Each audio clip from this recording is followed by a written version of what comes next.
But the terror I feel about this is not some trifling thing. It is a future that I see not as merely a worst-case scenario, but the only final scenario.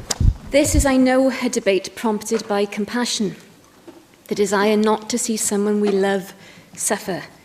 It's an instinct I understand utterly, and I empathise with those proposing it, but I will be voting against the motion.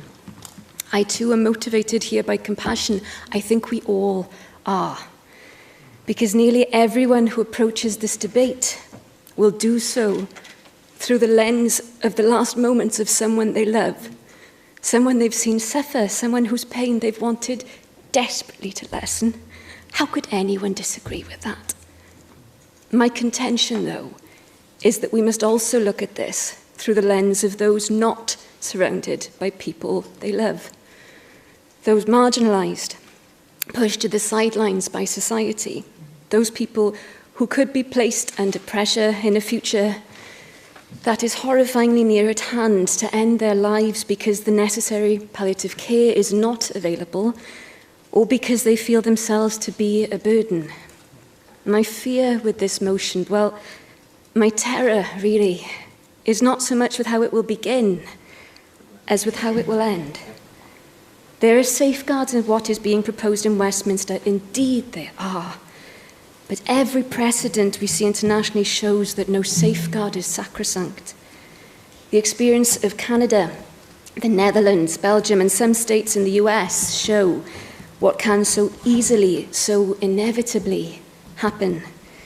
Laws firstly introduced for people who are terminally ill, as is being proposed in Westminster, and bit by bit the safeguards have been eroded so that now people with depression, with anorexia and many other non-terminal disorders can qualify.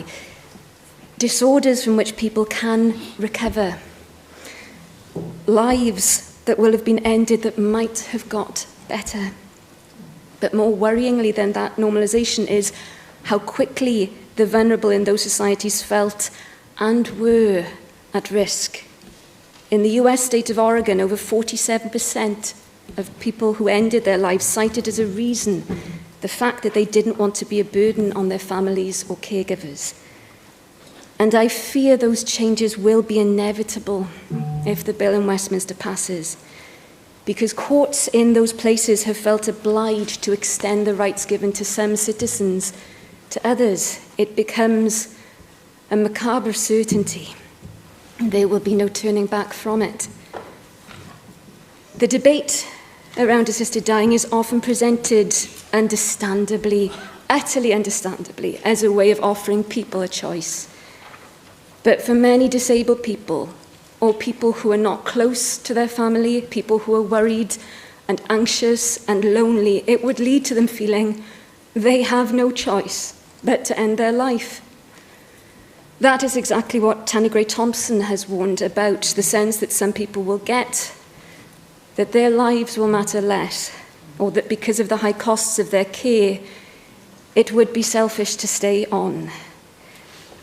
I do not mean this as scaremongering. It is a reflection of what has happened in other parts of the world that have opened the door crack and have had it blown open, never to be able to close it. It's why Nicola Sturgeon said earlier this year she'd moved away from supporting assisted dying because of all these quiet, terrifying inevitabilities.